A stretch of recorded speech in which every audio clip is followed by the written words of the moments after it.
And I am sure, cried Mary warmly, it was a very little to his credit if he did. Miss Harville only died last June. Such a heart is very little worth having, is it, Lady Russell? I am sure you will agree with me. I must see Captain Benwick before I decide, said Lady Russell, smiling.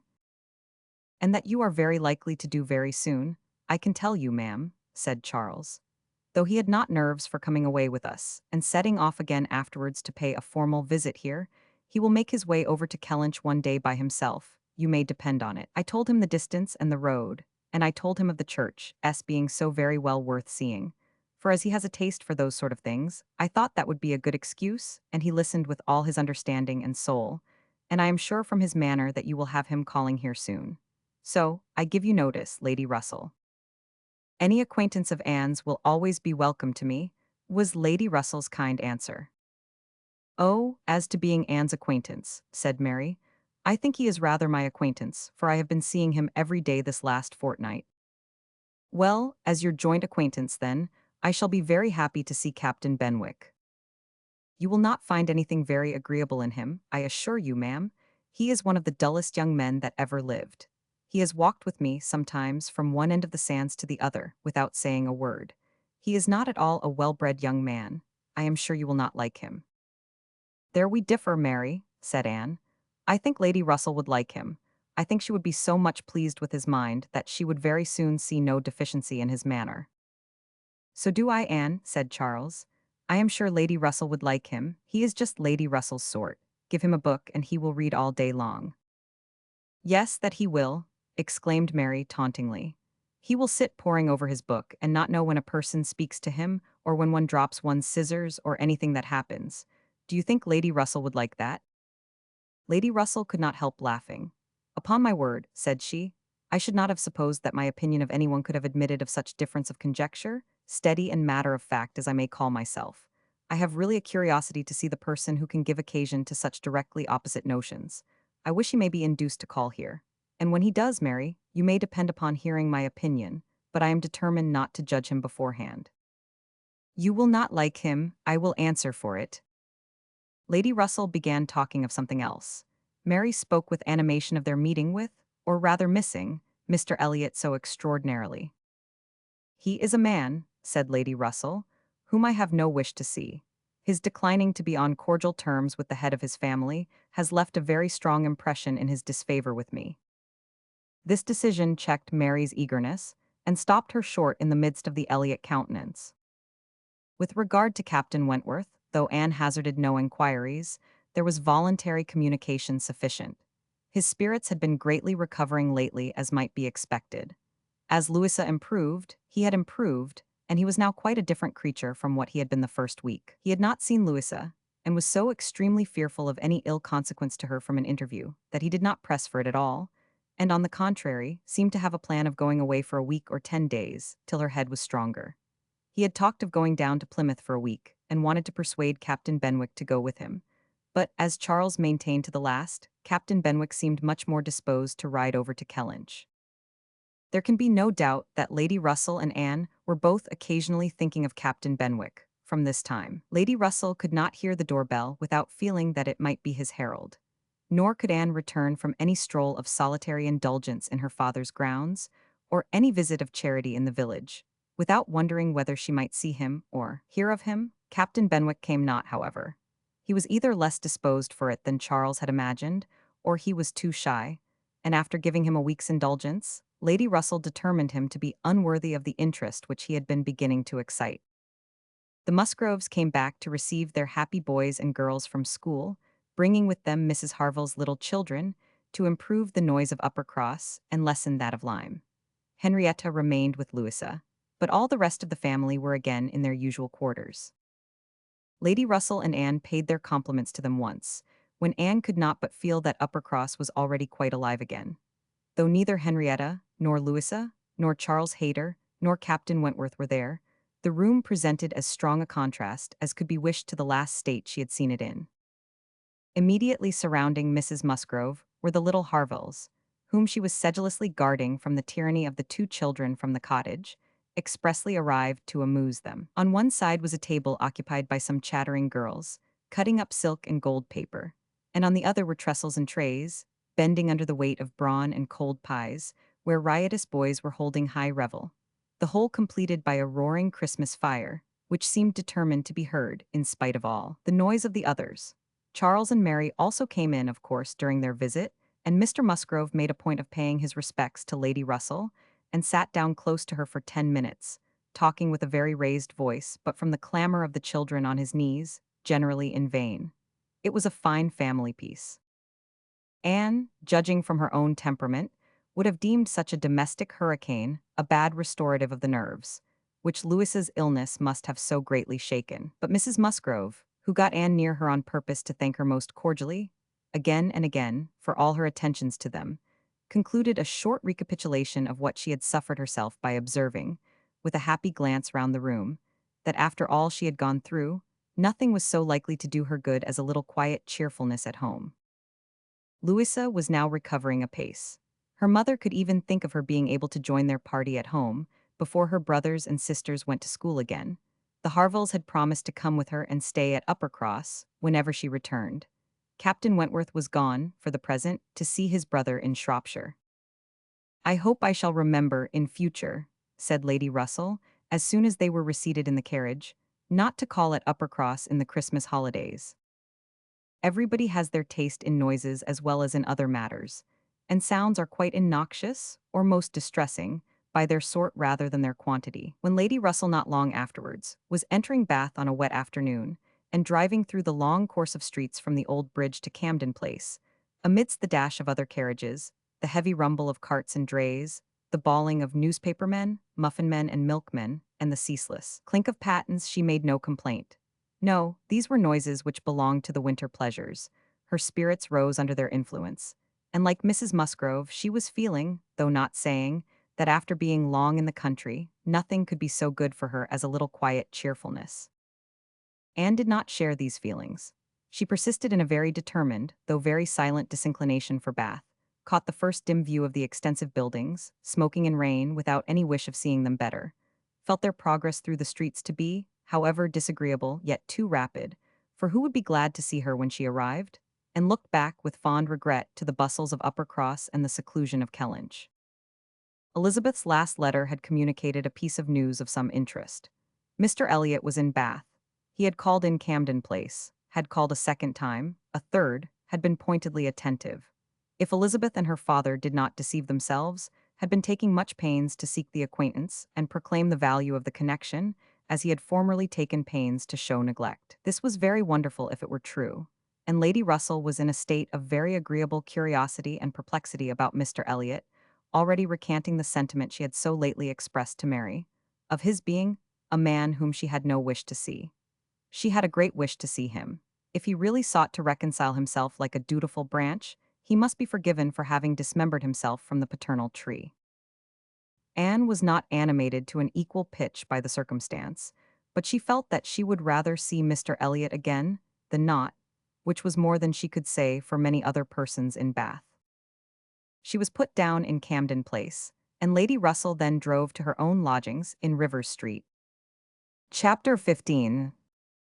Sir Walter had taken a very good house in Camden Place, a lofty, dignified situation, such as becomes a man of consequence, and both he and Elizabeth were settled there, much to their satisfaction. Anne entered it with a sinking heart, anticipating an imprisonment of many months and anxiously saying to herself, "Oh, when shall I leave you again?" A degree of unexpected cordiality, however, in the welcome she received did her good. Her father and sister were glad to see her, for the sake of showing her the house and furniture, and met her with kindness. Her making a fourth, when they sat down to dinner, was noticed as an advantage. Mrs. Clay was very pleasant and very smiling, but her courtesies and smiles were more a matter of course.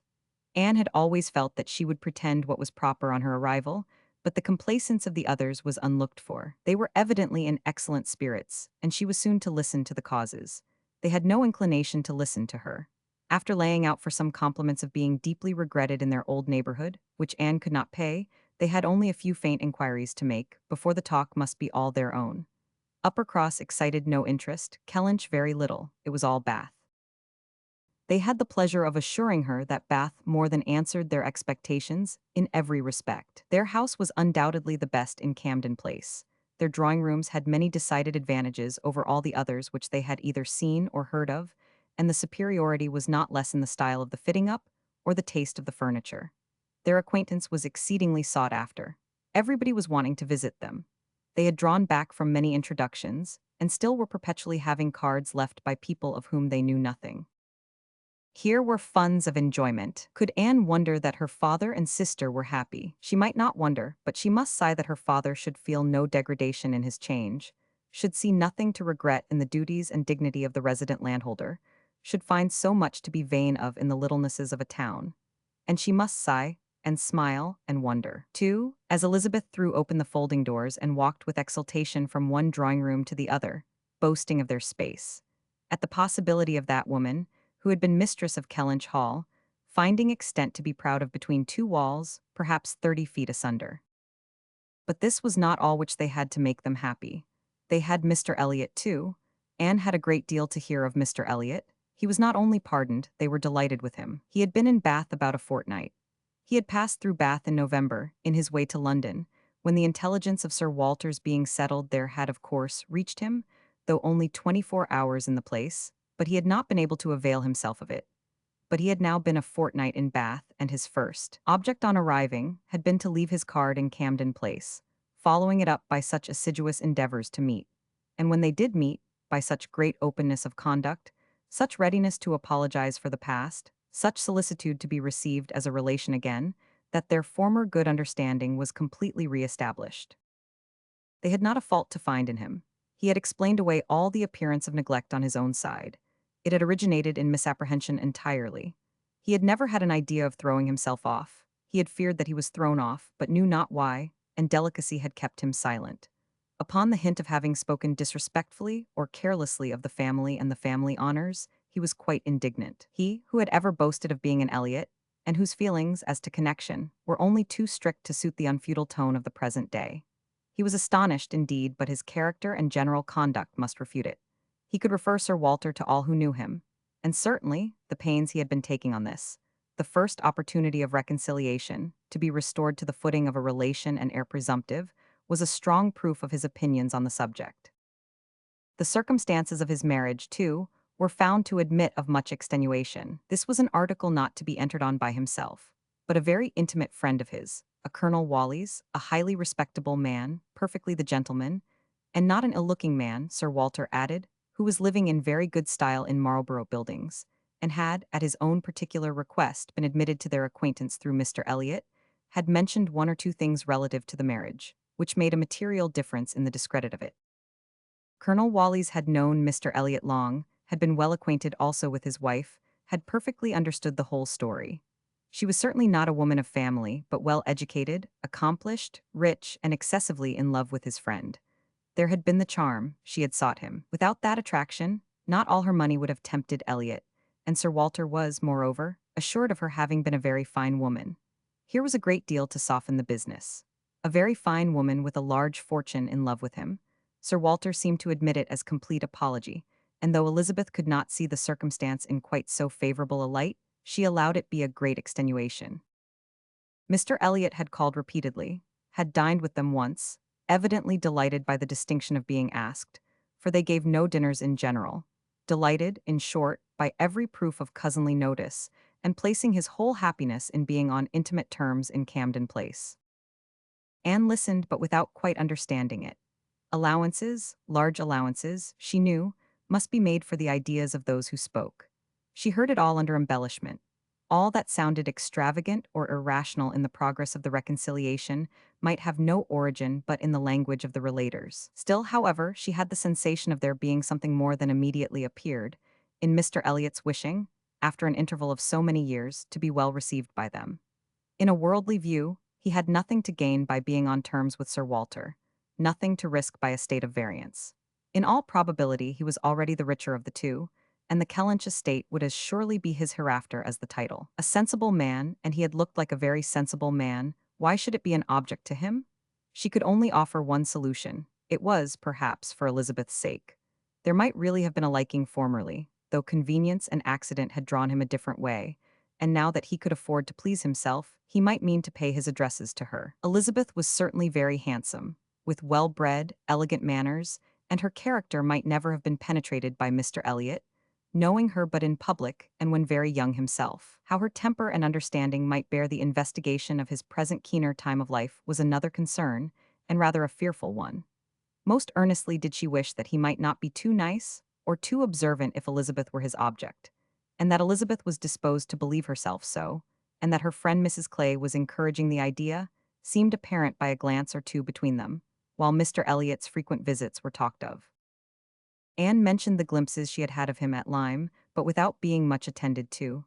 Oh, yes, perhaps it had been Mr. Elliot. They did not know. It might be him, perhaps. They could not listen to her description of him. They were describing him themselves, Sir Walter especially. He did justice to his very gentlemanlike appearance, his air of elegance and fashion, his good-shaped face, his sensible eye. But at the same time, must lament his being very much underhung, a defect which time seemed to have increased. Nor could he pretend to say that 10 years had not altered almost every feature for the worse. Mr. Elliot appeared to think that he, Sir Walter, was looking exactly as he had done when they last parted, but Sir Walter had not been able to return the compliment entirely, which had embarrassed him. He did not mean to complain, however. Mr. Elliot was better to look at than most men, and he had no objection to being seen with him anywhere. Mr. Elliot and his friends in Marlborough Buildings were talked of the whole evening. Colonel Wallis had been so impatient to be introduced to them, and Mr. Elliot so anxious that he should. And there was a Mrs. Wallis, at present known only to them by description, as she was in daily expectation of her confinement.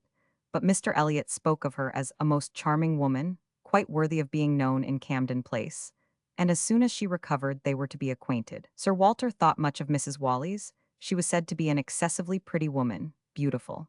He longed to see her. He hoped she might make some amends for the many very plain faces he was continually passing in the streets. The worst of Bath was the number of its plain women. He did not mean to say that there were no pretty women, but the number of the plain was out of all proportion. He had frequently observed, as he walked, that one handsome face would be followed by 30 or 35 frights. And once, as he had stood in a shop on Bond Street, he had counted 87 women go by, one after another, without there being a tolerable face among them. It had been a frosty morning, to be sure, a sharp frost which hardly one woman in 1,000 could stand the test of. But still, there certainly were a dreadful multitude of ugly women in Bath, and as for the men, they were infinitely worse. Such scarecrows as the streets were full of. It was evident how little the women were used to the sight of anything tolerable, by the effect which a man of decent appearance produced. He had never walked anywhere arm in arm with Colonel Wallis, who was a fine military figure, though sandy-haired, without observing that every woman's eye was upon him. Every woman's eye was sure to be upon Colonel Wallis. Modest Sir Walter, he was not allowed to escape, however. His daughter and Mrs. Clay united in hinting that Colonel Wallis's companion might have as good a figure as Colonel Wallis, and certainly was not sandy-haired. "How is Mary looking?" said Sir Walter, in the height of his good humor. "The last time I saw her she had a red nose, but I hope that may not happen every day." "Oh, no, that must have been quite accidental. In general she has been in very good health and very good looks since Michaelmas. If I thought it would not tempt her to go out in sharp winds and grow coarse, I would send her a new hat and pelisse." Anne was considering whether she should venture to suggest that a gown or a cap would not be liable to any such misuse, when a knock at the door suspended everything. A knock at the door, and so late it was 10 o'clock. Could it be Mr. Elliot? They knew he was to dine in Lansdowne Crescent. It was possible that he might stop in his way home to ask them how they did. They could think of no one else. Mrs. Clay decidedly thought it Mr. Elliot's knock. Mrs. Clay was right. With all the state which a butler and footboy could give, Mr. Elliot was ushered into the room. It was the very same man, with no difference but of dress. Anne drew a little back, while the others received his compliments, and her sister his apologies for calling at so unusual an hour, but he could not be so near without wishing to know that neither she nor her friend had taken cold the day before, and see, which was all as politely done, and as politely taken as possible, but her part must follow then. Sir Walter talked of his youngest daughter. Mr. Elliot must give him leave to present him to his youngest daughter. There was no occasion for remembering Mary. And Anne, smiling and blushing, very becomingly showed to Mr. Elliot the pretty features which he had by no means forgotten, and instantly saw, with amusement at his little start of surprise, that he had not been at all aware of who she was. He looked completely astonished, but not more astonished than pleased. His eyes brightened. And with the most perfect alacrity, he welcomed the relationship, alluded to the past, and entreated to be received as an acquaintance already. He was quite as good-looking as he had appeared at Lyme, his countenance improved by speaking, and his manners were so exactly what they ought to be, so polished, so easy, so particularly agreeable, that she could compare them in excellence to only one person's manners. They were not the same, but they were, perhaps, equally good. He sat down with them and improved their conversation very much. There could be no doubt of his being a sensible man. 10 minutes were enough to certify that. His tone, his expressions, his choice of subject, his knowing where to stop, it was all the operation of a sensible, discerning mind. As soon as he could, he began to talk to her of Lyme, wanting to compare opinions respecting the place, but especially wanting to speak of the circumstance of their happening to be guests in the same inn at the same time, to give his own route, understand something of hers, and regret that he should have lost such an opportunity of paying his respects to her. She gave him a short account of her party and business at Lyme. His regret increased as he listened. He had spent his whole solitary evening in the room adjoining theirs, had heard voices, mirth continually, thought they must be a most delightful set of people, longed to be with them, but certainly without the smallest suspicion of his possessing the shadow of a right to introduce himself. If he had but asked who the party were, the name of Musgrove would have told him enough. Well, it would serve to cure him of an absurd practice of never asking a question at an inn, which he had adopted, when quite a young man, on the principle of its being very ungenteel to be curious. The notions of a young man of 1 or 2 and 20, said he, as to what is necessary in manners to make him quite the thing, are more absurd, I believe, than those of any other set of beings in the world. The folly of the means they often employ is only to be equaled by the folly of what they have in view. But he must not be addressing his reflections to Anne alone. He knew it. He was soon diffused again among the others, and it was only at intervals that he could return to Lyme. His inquiries, however, produced at length an account of the scene she had been engaged in there, soon after his leaving the place. Having alluded to an accident, he must hear the whole. When he questioned, Sir Walter and Elizabeth began to question also, but the difference in their manner of doing it could not be unfelt. She could only compare Mr. Elliot to Lady Russell, in the wish of really comprehending what had passed, and in the degree of concern for what she must have suffered in witnessing it. He stayed an hour with them. The elegant little clock on the mantelpiece had struck 11 with its silver sounds, and the watchman was beginning to be heard at a distance telling the same tale, before Mr. Elliot or any of them seemed to feel that he had been there long.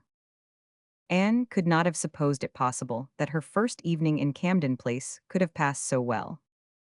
Chapter 16. There was one point which Anne, on returning to her family, would have been more thankful to ascertain even than Mr. Elliot's being in love with Elizabeth, which was, her father's not being in love with Mrs. Clay, and she was very far from easy about it when she had been at home a few hours. On going down to breakfast the next morning, she found there had just been a decent pretense on the lady's side of meaning to leave them. She could imagine Mrs. Clay to have said that, now Miss Anne was come, she could not suppose herself at all wanted. For Elizabeth was replying in a sort of whisper, that must not be any reason, indeed. I assure you I feel it none. She is nothing to me compared with you. And she was in full time to hear her father say, my dear madam, this must not be. As yet you have seen nothing of Bath. You have been here only to be useful. You must not run away from us now. You must stay to be acquainted with Mrs. Wallis, the beautiful Mrs. Wallis. To your fine mind, I well know the sight of beauty is a real gratification. He spoke and looked so much in earnest that Anne was not surprised to see Mrs. Clay stealing a glance at Elizabeth and herself. Her countenance, perhaps, might express some watchfulness, but the praise of the fine mind did not appear to excite a thought in her sister. The lady could not but yield to such joint entreaties, and promised to stay. In the course of the same morning, Anne and her father chancing to be alone together, he began to compliment her on her improved looks. He thought her less thin in her person, in her cheeks, her skin, her complexion, greatly improved, clearer, fresher. Had she been using anything in particular? No, nothing. Merely Gowland, he supposed. No, nothing at all. Ha, he was surprised at that. And added, certainly you cannot do better than to continue as you are. You cannot be better than well, or I should recommend Gowland, the constant use of Gowland during the spring months. Mrs. Clay has been using it at my recommendation, and you see what it has done for her. You see how it has carried away her freckles. If Elizabeth could but have heard this, such personal praise might have struck her, especially as it did not appear to Anne that the freckles were at all lessened. But everything must take its chance. The evil of a marriage would be much diminished if Elizabeth were also to marry. As for herself, she might always command a home with Lady Russell. Lady Russell's composed mind and polite manners were put to some trial on this point, in her intercourse in Camden Place. The sight of Mrs. Clay in such favor, and of Anne so overlooked, was a perpetual provocation to her there, and vexed her as much when she was away, as a person in Bath who drinks the water, gets all the new publications, and has a very large acquaintance, has time to be vexed. As Mr. Elliot became known to her, she grew more charitable or more indifferent towards the others. His manners were an immediate recommendation, and on conversing with him she found the solid so fully supporting the superficial that she was at first, as she told Anne, almost ready to exclaim, "Can this be Mr. Elliot?" and could not seriously picture to herself a more agreeable or estimable man. Everything united in him: good understanding, correct opinions, knowledge of the world, and a warm heart. He had strong feelings of family attachment and family honor, without pride or weakness. He lived with the liberality of a man of fortune, without display. He judged for himself in everything essential, without defying public opinion in any point of worldly decorum. He was steady, observant, moderate, candid, never run away with by spirits or by selfishness, which fancied itself strong feeling, and yet with a sensibility to what was amiable and lovely, and a value for all the felicities of domestic life, which characters of fancied enthusiasm and violent agitation seldom really possess. She was sure that he had not been happy in marriage. Colonel Wallis said it, and Lady Russell saw it, but it had been no unhappiness to sour his mind, nor, she began pretty soon to suspect, to prevent his thinking of a second choice. Her satisfaction in Mr. Elliot outweighed all the plague of Mrs. Clay. It was now some years since Anne had begun to learn that she and her excellent friend could sometimes think differently, and it did not surprise her, therefore, that Lady Russell should see nothing suspicious or inconsistent, nothing to require more motives than appeared, in Mr. Elliot's great desire of a reconciliation. In Lady Russell's view, it was perfectly natural that Mr. Elliot, at a mature time of life, should feel it a most desirable object, and what would very generally recommend him among all sensible people, to be on good terms with the head of his family. The simplest process in the world of time upon a head naturally clear, and only erring in the heyday of youth. Anne presumed, however, still to smile about it, and at last to mention Elizabeth. Lady Russell listened and looked and made only this cautious reply: "Elizabeth, very well, time will explain." It was a reference to the future, which Anne, after a little observation, felt she must submit to. She could determine nothing at present. In that house Elizabeth must be first, and she was in the habit of such general observance as Miss Elliot, that any particularity of attention seemed almost impossible. Mr. Elliot, too, it must be remembered, had not been a widower 7 months. A little delay on his side might be very excusable. In fact, Anne could never see the crape round his hat, without fearing that she was the inexcusable one, in attributing to him such imaginations. For though his marriage had not been very happy, still it had existed so many years that she could not comprehend a very rapid recovery from the awful impression of its being dissolved. However it might end, he was without any question their pleasantest acquaintance in Bath.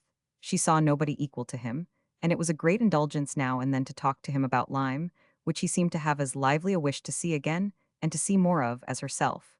They went through the particulars of their first meeting a great many times. He gave her to understand that he had looked at her with some earnestness. She knew it well, and she remembered another person's look also. They did not always think alike. His value for rank and connection, she perceived, was greater than hers. It was not merely complacence, it must be a liking to the cause, which made him enter warmly into her father and sister's solicitudes on a subject which she thought unworthy to excite them. The Bath paper one morning announced the arrival of the Dowager Viscountess Dalrymple and her daughter, the Honorable Miss Carteret, and all the comfort of Camden Place, was swept away for many days. For the Dalrymples, in Anne's opinion, most unfortunately, were cousins of the Elliots, and the agony was how to introduce themselves properly. Anne had never seen her father and sister before in contact with nobility, and she must acknowledge herself disappointed. She had hoped better things from their high ideas of their own situation in life, and was reduced to form a wish which she had never foreseen, a wish that they had more pride. For our cousins Lady Dalrymple and Miss Carteret, our cousins, the Dalrymples, sounded in her ears all day long. Sir Walter had once been in company with the late Viscount, but had never seen any of the rest of the family, and the difficulties of the case arose from there having been a suspension of all intercourse by letters of ceremony. ever since the death of that said late Viscount, when, in consequence of a dangerous illness of Sir Walter's at the same time, there had been an unlucky omission at Kellynch. No letter of condolence had been sent to Ireland. The neglect had been visited on the head of the sinner. For when poor Lady Elliot died herself, no letter of condolence was received at Kellynch, and, consequently, there was but too much reason to apprehend that the Dalrymples considered the relationship as closed. How to have this anxious business set to rights, and be admitted as cousins again, was the question, and it was a question which, in a more rational manner, neither Lady Russell nor Mr. Elliot thought unimportant. Family connections were always worth preserving, good company always worth seeking. Lady Dalrymple had taken a house, for 3 months, in Laura Place, and would be living in style. She had been at Bath the year before, and Lady Russell had heard her spoken of as a charming woman. It was very desirable that the connection should be renewed, if it could be done, without any compromise of propriety on the side of the Elliots. Sir Walter, however, would choose his own means, and at last wrote a very fine letter of ample explanation, regret, and entreaty to his right honourable cousin. Neither Lady Russell nor Mr. Elliot could admire the letter, but it did all that was wanted, in bringing 3 lines of scrawl from the Dowager Viscountess. She was very much honoured and should be happy in their acquaintance. The toils of the business were over, the sweets began. They visited in Laura Place, they had the cards of Dowager Viscountess Dalrymple and the Honourable Miss Carteret to be arranged wherever they might be most visible. And our cousins in Laura Place, our cousin, Lady Dalrymple and Miss Carteret, were talked of to everybody. Anne was ashamed. Had Lady Dalrymple and her daughter even been very agreeable, she would still have been ashamed of the agitation they created, but they were nothing. There was no superiority of manner, accomplishment, or understanding. Lady Dalrymple had acquired the name of a charming woman, because she had a smile and a civil answer for everybody. Miss Carteret, with still less to say, was so plain and so awkward that she would never have been tolerated in Camden Place but for her birth. Lady Russell confessed she had expected something better, but yet it was an acquaintance worth having. And when Anne ventured to speak her opinion of them to Mr. Elliot, he agreed to their being nothing in themselves, but still maintained that, as a family connection, as good company, as those who would collect good company around them, they had their value. Anne smiled and said, "My idea of good company, Mr. Elliot, is the company of clever, well-informed people who have a great deal of conversation. That is what I call good company." "You are mistaken," said he gently. "That is not good company, that is the best. Good company requires only birth, education, and manners, and with regard to education is not very nice. Birth and good manners are essential, but a little learning is by no means a dangerous thing in good company. On the contrary, it will do very well." My cousin Anne shakes her head. She is not satisfied. She is fastidious. My dear cousin, sitting down by her, you have a better right to be fastidious than almost any other woman I know, but will it answer? Will it make you happy? Will it not be wiser to accept the society of those good ladies in Laura Place, and enjoy all the advantages of the connection as far as possible? You may depend upon it that they will move in the first set in Bath this winter, and as rank is rank, your being known to be related to them will have its use in fixing your family. Our family, let me say, in that degree of consideration which we must all wish for. Yes, sighed Anne, we shall indeed be known to be related to them. Then recollecting herself and not wishing to be answered, she added, I certainly do think there has been by far too much trouble taken to procure the acquaintance. I suppose, smiling, I have more pride than any of you, but I confess it does vex me, that we should be so solicitous to have the relationship acknowledged, which we may be very sure is a matter of perfect indifference to them. Pardon me, dear cousin, you are unjust in your own claims. In London, perhaps, in your present quiet style of living, it might be as you say, but in Bath, Sir Walter Elliot and his family will always be worth knowing, always acceptable as acquaintance. Well, said Anne, I certainly am proud, too proud to enjoy a welcome which depends so entirely upon place. I love your indignation, said he. It is very natural. But here you are in Bath, and the object is to be established here with all the credit and dignity which ought to belong to Sir Walter Elliot. You talk of being proud. I am called proud, I know, and I shall not wish to believe myself otherwise. For our pride, if investigated, would have the same object, I have no doubt, though the kind may seem a little different. In one point, I am sure, my dear cousin, he continued, speaking lower, though there was no one else in the room, in one point, I am sure, we must feel alike. We must feel that every addition to your father's society, among his equals or superiors, may be of use in diverting his thoughts from those who are beneath him. He looked, as he spoke, to the seat which Mrs. Clay had been lately occupying, a sufficient explanation of what he particularly meant.